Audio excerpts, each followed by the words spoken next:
الحمد لله وكفى وسلام على عباده الذين اصطفى أما بعد فأعوذ بالله من الشيطان الرجيم بسم الله الرحمن الرحيم ما سلككم في سقر قالوا لم نكن من المصلين صدق الله مولانا العظيم وبلغنا رسوله النبي الأمين المتين الكريم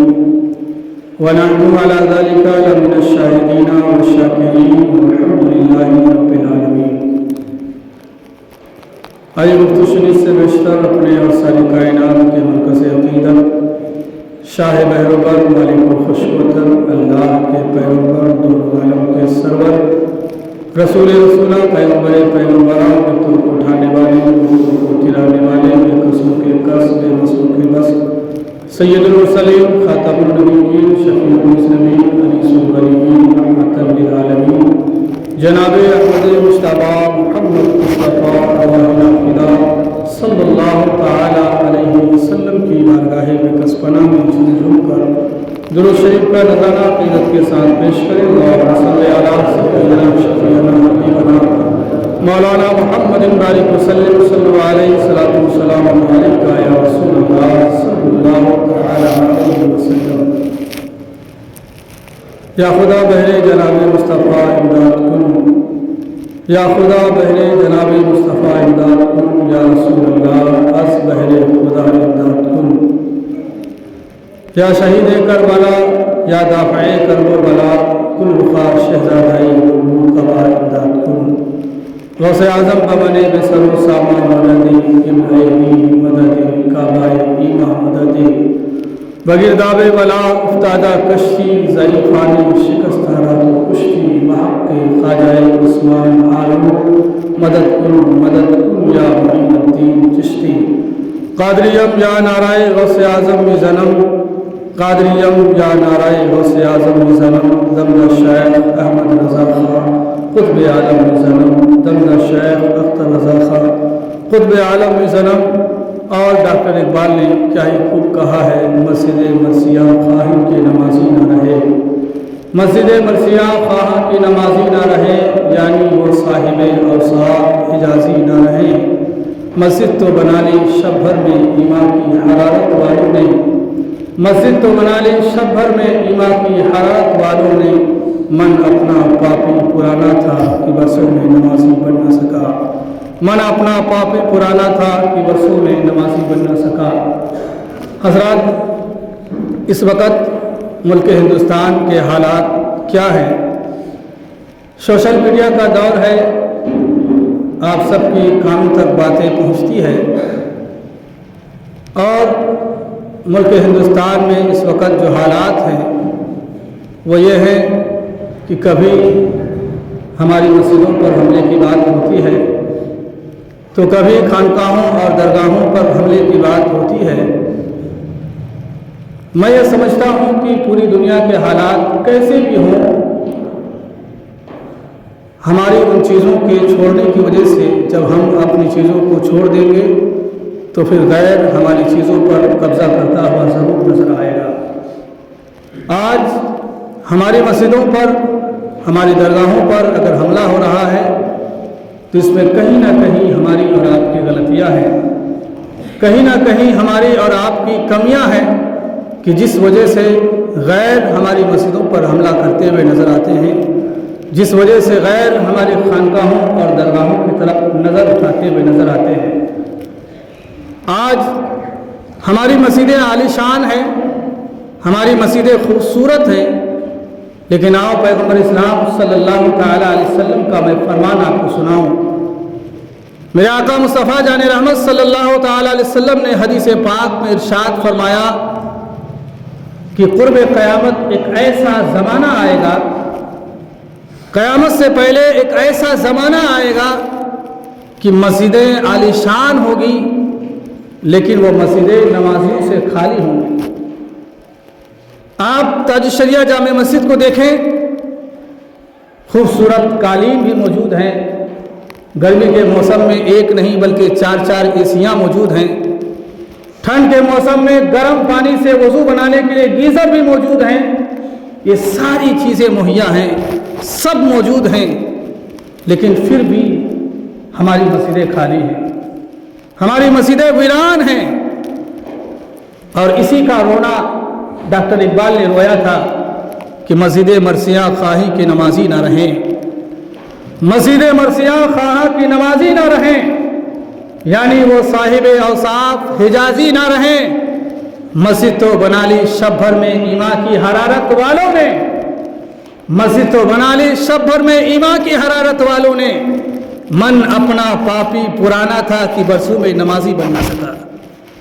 من اپنا پاپی پرانا تھا کہ برسوں میں نمازی بن نہ سکا۔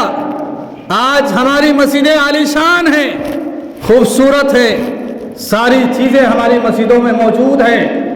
لیکن پھر بھی ہماری مسجدیں عبادت گاہوں سے، سجدوں سے ویران ہیں۔ لیکن اگر میں یہ بات کہوں تو بیجا ہوگا کہ اس امت کا 95% لوگ ایسے ہیں جو نماز نہیں پڑھتے ہیں، جو اللہ کی عبادت نہیں کرتے ہیں، اور 5% ہی لوگ ایسے ہیں جو نماز پڑھتے ہیں۔ اور ان 5% نماز پڑھنے والوں میں کچھ ایسے ہیں جو فجر کبھی نہیں پڑھتے، کچھ ایسے ہیں جو ظہر کبھی نہیں پڑھتے، کچھ ایسے ہیں جو عصر کبھی نہیں پڑھتے، کچھ ایسے ہیں جو مغرب کبھی نہیں پڑھتے، اور کچھ ایسے ہیں جو عشاء کبھی نہیں پڑھتے۔ جس رب نے ہمیں پیدا کیا، آپ کو پیدا کیا، جو رب ہمیں روزی دے رہا ہے، جو رب ہمیں سانس لینے کی توفیق عطا فرما رہا ہے، جو رب ہمیں دنیا کی ساری نعمتوں سے نواز رہا ہے، آج ہم کیسے بندے ہو گئے کہ آج ہم اس رب کی عبادت کرنے کے لیے ہمارے پاس ٹائم نہیں ہے، آج اس رب کی بارگاہ میں 2 سجدہ کرنے کے لیے ہمارے پاس وقت نہیں ہے،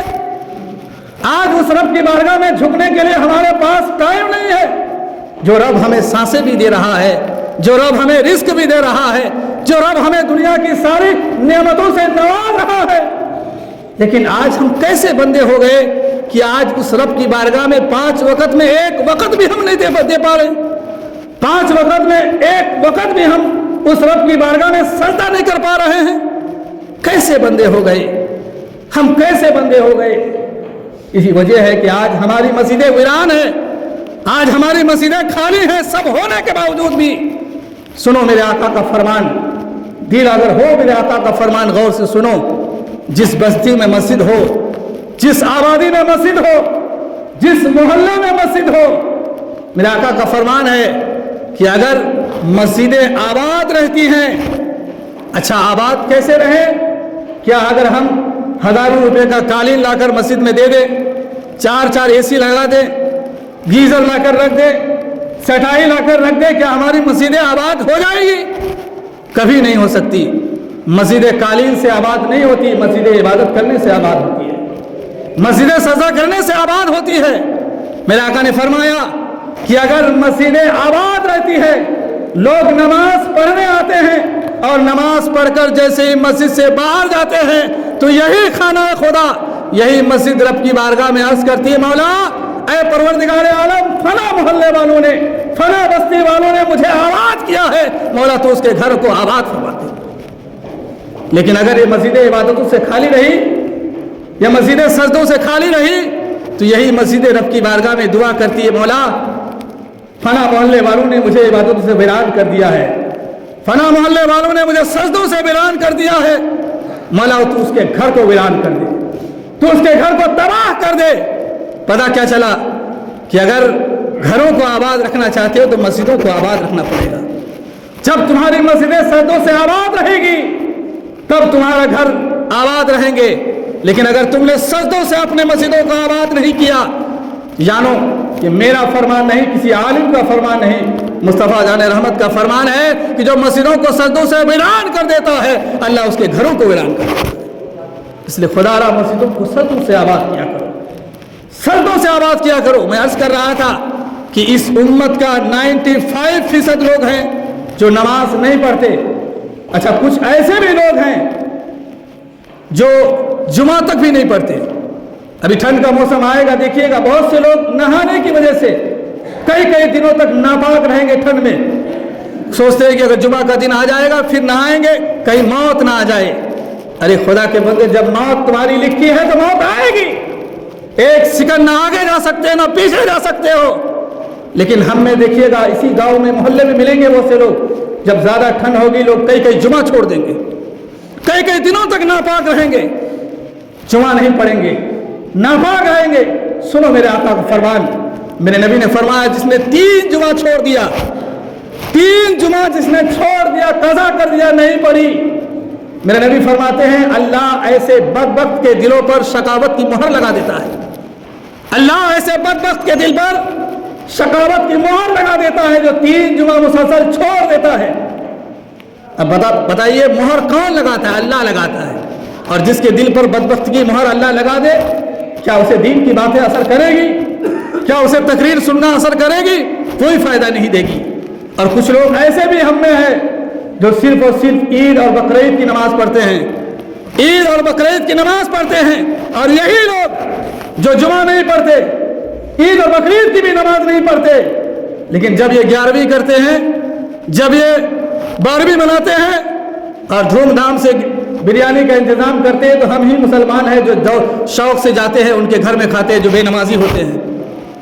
شوق سے کھاتے ہیں. سنو میرے آقا کا فرمان ہے، میرے نبی نے حدیث میں فرمایا کہ جو شخص نماز کو تاخیر کر کے پڑھتا ہے،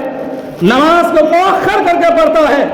نماز کو لیٹ کر کے پڑھتا ہے، پڑھتا تو ہے لیکن لیٹ کر کے پڑھتا ہے. ابھی ہم میں سے بہت سے لوگ تہجد شب جب مسجد میں نماز پڑھنے آئے ہوں گے، بہت سے لوگ ایسے بھی ہوں گے جو فجر کی نماز ابھی جمعہ سے پہلے ادا کیے ہوں گے، فجر کی قضا نماز ابھی جمعہ سے پہلے ادا کیے ہوں گے، بہت سے لوگ ایسے ہوں گے. لیکن سنو میرے نبی کا فرمان ہے، میرے نبی نے فرمایا جو شخص جان بوجھ کر نماز کو مؤخر کرتا ہے، جو شخص جان بوجھ کر نماز کو تاخیر کر کے پڑھتا ہے، ایسے شخص کے بارے میں میرے نبی نے فرمایا کل قیامت کے میدان میں اس شخص کو جہنم میں ایک حقوق کے برابر ملے گا. ایک حقوق کیا ہے؟ علامہ اسماعیل حقی رحمۃ اللہ تعالیٰ علیہ نے تفسیر روح البیان میں اس کا تذکرہ کیا ہے. حقوق یہ ہے کہ جو شخص جان بوجھ کر نماز کو مؤخر کر دیتا ہے، نماز کو تاخیر سے ادا کرتا ہے، کل قیامت کے دن اس شخص کو اللہ تبارک و تعالیٰ 2,88 سال جہنم میں ایسے بندوں کو رہنا پڑے گا. یعنی ایک وقت کی نماز اگر جان بوجھ کر تاخیر کر کے ہم اگر ادا کرتے ہیں تو 2,88 سال ایسے شخص کو جہنم میں رہنا پڑے گا. جہنم میں رہنا پڑے گا اتنے سال. نماز تو پڑھی ہے لیکن تاخیر سے پڑھی ہے. یہ ایسے بندوں کے لیے عذاب ہے جو مؤخر کر کے پڑھتے ہیں. لیکن ہم میں سے بہت سے ایسے بندے جو نماز ہی نہیں پڑھتے، جو رب کی عبادت ہی نہیں کرتے، تو بتاؤ اس کا حشر کیا ہوگا، اس کا حال کیا ہوگا. سنو اللہ کا فرمان ہے کہ جب کل قیامت کا دن ہوگا، جنتی جنت کی طرف جائیں گے، جہنمی جہنم کی طرف جائیں گے. تو جب جہنمی جہنم کی طرف جائیں گے تو جنتی لوگ جہنمیوں کو دیکھ کر کہیں گے ما سلککم فی سقر، اے جہنمیوں تم جہنم میں کیوں جا رہے ہو، تم جہنم کی طرف کیوں جا رہے ہو. جیسے ہی جنتی جہنمیوں سے پوچھیں گے جہنم کی طرف کیوں جا رہے ہو، تو وہ جہنمی کہیں گے قالوا لم نکو من المصلین، کہ ہم جہنم میں اس لیے جا رہے ہیں کہ دنیا میں جب تک تھے نماز نہیں پڑھتے تھے، دنیا میں جب تک تھے نماز نہیں پڑھتے تھے. تو گویا قرآن خود کہہ رہا ہے کہ نماز نہ پڑھنا یہ جہنم میں جانے کا سبب ہے، جہنم میں جانے کا سبب ہے نماز نہ پڑھنا. لیکن اس کے باوجود بھی ہم نماز نہیں پڑھتے. ہمیں نماز اللہ کا خوف نظر نہیں آتا. ہم یہ نہیں سوچتے کہ ہمیں مرنا ہے، اس دنیا کو چھوڑ کر جانا ہے، لیکن پھر بھی ہم اس دنیا میں پڑے رہتے ہیں. کبھی یہ توفیق نہیں ہوتی کہ ایک وقت ہی پڑھ لے نماز، 2 سجدہ کم سے کم کر لے. جو رب ہمیں کھلا رہا ہے، جو رب ہمیں پلا رہا ہے، جو رب ہمیں سانسیں لینے کی توفیق دے رہا ہے، کم سے کم 24 گھنٹے میں اس رب کی بارگاہ میں ایک ہی وقت سجدہ کر لے. کبھی یہ توفیق نہیں ہوتی، کبھی یہ خوف ہمارے دل میں پیدا نہیں ہوتا، کبھی یہ ڈر ہمارے دل میں پیدا نہیں ہوتا. سنو امام غزالی رحمۃ اللہ تعالیٰ علیہ نے احیاء العلوم میں تحریر فرمایا ہے کہ جو بندہ رب سے اس حال میں ملاقات کرے کہ اس کی نمازیں مکمل نہ ہو، تو اللہ تعالیٰ اس بندے سے کہے گا اے بندے سن، تو سارے اعمال لے کر کے آیا. کیونکہ ہم میں سے بہت سے لوگ ایسے معاشرے میں ہیں جو نماز تو نہیں پڑھتے، 11ویں بھی مناتے ہیں، 12ویں بھی مناتے ہیں، لوگوں کی مدد بھی کرتے ہیں، غریبوں کی بھی مدد کرتے ہیں، سارا نیک کام کرتے ہیں، لیکن نماز نہیں پڑھتے. ایسے شخص جب رب کی بارگاہ میں ملاقات کرے گا تو اللہ تعالیٰ فرمائے گا اے بندے تو نے نماز چھوڑ کر یہ سارے جو عمل کیا ہے، غریب ان کی بیٹی کی شادی کرایا، 11ویں منایا، 12ویں منایا، عمرہ کیا، حج کیا، یہ سارے اعمال تمہارے بیکار ہے کیونکہ تو نے نماز چھوڑ کر ادا کی ہے، تو نے نماز چھوڑ کر ادا کی ہے۔ اور میرے نبی کا فرمان ہے کہ جس نے ایک وقت کی نماز جان بوجھ کر چھوڑ دی وہ اللہ کے ذمے سے بھی باہر ہو جاتا ہے، اور نبی فرماتے ہیں مجھ محمد سے بھی باہر ہو جاتا ہے، مجھ محمد کے ذمے سے بھی باہر ہو جاتا ہے۔ اب بھلا بتاؤ جو اللہ کے ذمے سے باہر ہو جائے، نبی کے ذمے سے باہر ہو جائے تو پھر اس کا کیا ٹھکانہ ہوگا، اس کے ساتھ کیا معاملہ ہوگا؟ سنو میرے آقا کا فرمان ہے، میرے آقا مصطفیٰ جان رحمت ایک دن صحابہ کے جھرمٹ میں بیٹھے ہیں، ایک شخص روتا ہوا آیا، آنے کے بعد عرض کیا یا رسول اللہ میرے باپ کا انتقال ہو گیا، یا رسول اللہ میرے باپ کا انتقال ہو گیا، لیکن میرے پاس اتنا سامان نہیں ہے، اتنی دولت نہیں ہے کہ میں اپنے باپ کو غسل دے سکوں، اپنے باپ کو کفن دے سکوں، یا رسول اللہ آپ کرم فرما دیجئے، آپ کرم فرما دیجئے۔ جیسے اس شخص نے کہا میرے نبی نے خلیفۃ المسلمین خلیفہ اول حضرت سیدنا ابوبکر صدیق رضی اللہ تعالیٰ عنہ، خلیفہ دوم حضرت سیدنا عمر فاروق اعظم رضی اللہ تعالیٰ عنہ، دونوں صحابہ سے میرے نبی نے فرمایا صحابہ جاؤ اس نوجوان کے گھر جاؤ، اس کے باپ کو غسل دینا، کفن دینا، جنازہ کی نماز پڑھنا، اور نماز پڑھ کر کے اس کے بعد باپ کو دفن کر دینا۔ میرے نبی کے حکم پر صحابہ کرام حضرت سیدنا ابوبکر صدیق، حضرت سیدنا عمر فاروق اعظم جاتے ہیں، اس نوجوان کے گھر پہنچے، دیکھا لاش رکھی ہوئی ہے، چہرہ ڈھکا ہوا ہے۔ حضرت سیدنا ابوبکر صدیق جیسے جنازے کے قریب گئے، لاش کے قریب پہنچے، آپ نے دیکھا کہ آپ نے سوچا کہ اس کا چہرہ دیکھ لوں مرنے والے کا۔ جانتے ہو جیسے سیدنا ابوبکر صدیق نے چہرہ سے کپڑا ہٹایا نا، چہرہ سے جیسے کپڑا ہٹایا کیا دیکھا؟ چہرہ سے کپڑا ہٹایا تو دیکھا اس مرنے والے شخص کا چہرہ جو ہے سور جیسا ہو چکا ہے، اس مرنے والے شخص کا چہرہ خنزیر جیسا ہو چکا ہے۔ فوراً کپڑا ڈھکا، بھاگتے ہوئے نبی کی بارگاہ میں پہنچے سیدنا ابوبکر صدیق، عرض کیا یا رسول اللہ جس شخص کو نہلانے کے لیے، جس شخص کو کفن دینے کے لیے، جس شخص کی نماز جنازہ پڑھنے کے لیے آپ نے ہمیں بھیجا، لیکن اس کا چہرہ تو خنزیر جیسا ہو چکا ہے، اس کا چہرہ تو سور جیسا ہو چکا ہے۔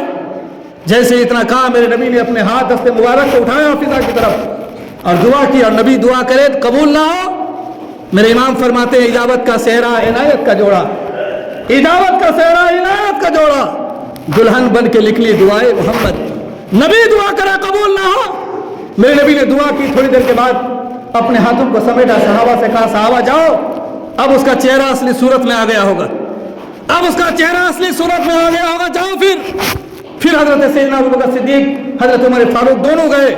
جا کر کیا دیکھتے ہیں، ہاں چہرہ اصلی صورت میں آ چکا ہے، نہا لایا، کفن دیا، نماز جنازہ پڑھی، نماز جنازہ پڑھنے کے بعد جیسے قبر کے پاس لایا، سیدنا ابوبکر صدیق نے سوچا ایک مرتبہ اور چہرہ دیکھ لوں، ایک مرتبہ اور چہرہ دیکھ لوں۔ جیسے چہرہ سے کپڑا ہٹایا حضرت ابوبکر صدیق نے، کیا دیکھا اس شخص کا چہرہ پھر خنزیر جیسا ہو چکا ہے، پھر خنزیر سور جیسا ہو چکا چہرہ۔ جیسے اتنا دیکھا نبی کی بارگاہ میں پہنچے، میرے نبی نے اس مرے ہوئے انسان کے گھر والوں کو بلایا، اور بلانے کے بعد کہا اے نوجوان بتا تیرا باپ دنیا میں کون سا گناہ کرتا تھا، تیرا باپ دنیا میں کون سی خطا کرتا تھا؟ اور نوجوان کہتا ہے یا رسول اللہ میرا باپ دنیا میں لوگوں کی مدد بھی کرتا تھا، غریبوں کے سہارا بھی بنا کرتا تھا، یتیموں کے سر پر شفقت سے ہاتھ بھی پھیرا کرتا تھا، سارے نیک اعمال کرتا تھا، لیکن یا رسول اللہ نماز نہیں پڑھا کرتا تھا، نماز نہیں پڑھا کرتا تھا۔ جیسے اس شخص نوجوان نے کہا یا رسول اللہ سب کرتا تھا لیکن نماز نہیں پڑھتا تھا، تو میرے نبی نے برجستہ اعلان فرمایا کہ صحابہ دیکھ لو، یہ نماز نہ پڑھنے والوں کا حشر ہے کہ مرا ہے، قبر میں نہیں پہنچا ہے، لیکن اس سے پہلے ہی اس کا چہرہ خنزیر جیسا کر دیا گیا ہے۔ یہ نماز نہ پڑھنے والوں کے لیے وعید ہے۔ آج ہم ہزاروں حدیثیں سنتے ہیں، قرآن کی باتیں سنتے ہیں، لیکن پھر بھی ہمارے دل میں خوف الہی پیدا نہیں ہوتا کہ 5 وقت میں کم سے کم ایک ہی وقت نماز پڑھ لیں، کم سے کم ظہر ہی پڑھ لیں، عصر ہی پڑھ لیں، مغرب ہی پڑھ لیں، عشاء ہی پڑھ لیں۔ خوف الہی نہیں پیدا ہوتا، کیوں؟ اس لیے کہ ہمارا دل سیاہ ہو چکا ہے گناہ کر کے۔ حدیث پاک میں آتا ہے کہ جب بندہ گناہ کرتا ہے اس کے دل میں سیاہ دھبا پڑتا ہے، پھر گناہ کرتا ہے، پھر دھبا پڑ جاتا ہے، یہاں تک کہ پورا دل کالا ہو جاتا ہے۔ جب پورا دل کالا ہو جاتا ہے تو اس کے بعد اس کو تمیز نہیں رہتی کہ میں گناہ کر رہا ہوں کہ میں اچھا کر رہا ہوں، ختم ہو جاتی تمیز۔ اس لیے خدا اللہ نے قرآن میں فرمایا یا ایھا الذین آمنوا توبوا الی اللہ توبۃ نصوحا، توبۃ نصوحا کرو، آج بھی وقت ہے،